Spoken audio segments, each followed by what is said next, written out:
ಹೊಟ್ಟೆಯಲ್ಲಿರುವ ಸೂಕ್ಷ್ಮಜೀವಿಗಳನ್ನು ತೆಗೆದುಹಾಕಲು ಬೇವಿನ ಹೂವು. 50 ಗ್ರಾಂ ಉಪ್ಪುರಹಿತ ಬೇವಿನ ಹೂವನ್ನು ಖರೀದಿಸಿ 100 ಗ್ರಾಂ ತೆಂಗಿನ ಎಣ್ಣೆಗೆ ಸೇರಿಸಿ ಚೆನ್ನಾಗಿ ಕುದಿಸಿ. ಇದು ಬೆಚ್ಚಗಿನ ತಾಪಮಾನಕ್ಕೆ ತಣ್ಣಗಾದಾಗ ಎಣ್ಣೆಯನ್ನು ಬೇವಿನ ಹೂವಿನೊಂದಿಗೆ ತಲೆಗೆ ಚೆನ್ನಾಗಿ ಉಜ್ಜಿ ಅರ್ಧ ಗಂಟೆ ನೆನೆಸಿಡಿ.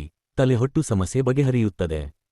ಬೇವಿನ ಹೂವಿನಿಂದ ಚಟ್ನಿ, ರಸಂ ಮಾಡಿ ತಿನ್ನುವುದರಿಂದ ವಾಕರಿಕೆ, ವಾಂತಿ ಮತ್ತು ಮೂರ್ಛೆ ಹೋಗುತ್ತದೆ. ಹಸಿವು ಹೆಚ್ಚಾಗುತ್ತದೆ. ಬೇವಿನ ಹೂವನ್ನು ನೆನೆಸಿ ಕುಡಿಯುವುದರಿಂದ ಪಿತ್ತ ಗುಣವಾಗುತ್ತದೆ. ಬೇವಿನ ಹಣ್ಣನ್ನು ಬಿಸಿಲಿನಲ್ಲಿ ಒಣಗಿಸಿ ಪುಡಿಯನ್ನು ಬಿಸಿನೀರಿನೊಂದಿಗೆ ಬೆರೆಸುವುದರಿಂದ ಮಲೇರಿಯಾ ಜ್ವರ ಗುಣವಾಗುತ್ತದೆ. ಬೇವಿನ ಹೂವಿಗೆ ದೇಹದಲ್ಲಿರುವ ಎಲ್ಲಾ ಕೆಟ್ಟ ಸೂಕ್ಷ್ಮಜೀವಿಗಳನ್ನು ನಾಶಮಾಡುವ ಶಕ್ತಿಯಿದೆ. ಬೇವಿನ ಕಾಯಿ ಒಡೆದು ಬೇಳೆಯನ್ನು ತೆಗೆದುಕೊಂಡು ಅದನ್ನು ಪುಡಿಮಾಡಿ ತೆರೆದಿರುವ ಹುಣ್ಣುಗಳ ಮೇಲೆ ಹಚ್ಚುವುದರಿಂದ ಗುಣಪಡಿಸಬಹುದು. ಇದು ಕುಷ್ಠರೋಗ ರೋಗಿಗಳ ಹುಣ್ಣುಗಳನ್ನು ಸಹ ಗುಣಪಡಿಸುತ್ತದೆ. ಇದನ್ನು ದೀರ್ಘಕಾಲ ತಿನ್ನುವುದರಿಂದ ಚರ್ಮರೋಗಗಳು, ಸುಡಕ ಬಾಣಂತಿ ಸನ್ನಿ, ನರಗಳ ಕಿರಿಕಿರಿ, ಕರುಳಿನ ಹುಳುಗಳು ಇತ್ಯಾದಿಗಳು ನಿವಾರಣೆಯಾಗುತ್ತವೆ.